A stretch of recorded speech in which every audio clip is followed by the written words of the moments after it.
অর্জুন সিং যে মন্তব্যগুলো করছে অ্যাকচুয়ালি ও দলে নতুন এসেছে। 2019-এর পরের যে দল সংগঠন যেভাবে তৈরি হয়েছে সেটা একেবারেই আলাদা, যেটা 2019-এর আগে। গলা কেটে নেয়, যারা এলাকায় কাজ করার জন্য টাকা চাইছে তাদের বুথে বসাবেন না, এমন লোককে ভোটের এজেন্ট হিসাবে ভোটাররা দেখলে ভোটের আগেই আপনি হেরে যাবেন।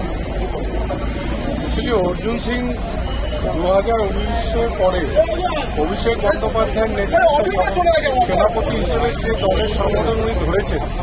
সেই সংগঠনে এই ধরনের লোককে আমরা কদাপি আমাদের দলের মধ্যে রাখছি না। যারা এই গলা কাটা বা হাত কাটা বা কান কাটা আছে তারা নিয়ে আমরা দল একেবারেই করি।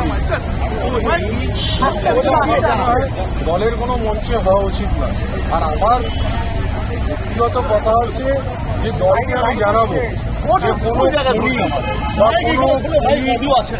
পরিবারের যারা মনে করুন দলের টিকিটের জন্য টিকিট না পেলে অন্য দলে লোককে নেওয়া উচিত নয়।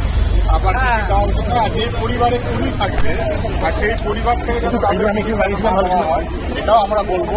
আর এটা জানতে হবে 2021-এ যারা মাথা মতো করে আমাদের দলে এসছে তাদেরও বুঝতে হবে কি 2019-এ একটা তৃণমূল কংগ্রেস আর এখন তৃণমূল এক।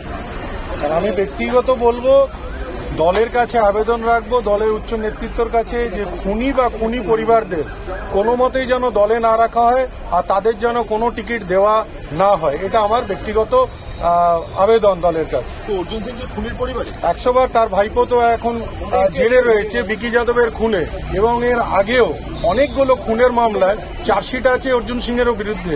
এই ধরনের যার বিরুদ্ধে চার্জশিট করা আছে, গোপাল মজুমদার ইছাপুরে যে খুন হয়েছিল তার খুনের মামলায় তো অর্জুন সিং অভিযুক্ত আছে। তো যারা অভিযুক্ত আছে তাদের কি করে দলে রাখা হতে পারে, তারা কি করে দলের কোনো নেতৃত্ব দিতে পারে, এটা নিয়েও তো আমার প্রতিবাদ আছে।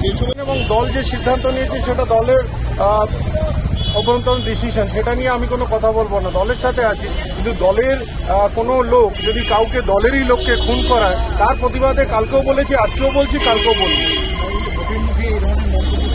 তাহলে দলের মুখের মুখে যে মন্তব্য মঞ্চের থেকে অর্জুন সিং করেছেন সেটাও সঠিক নয়।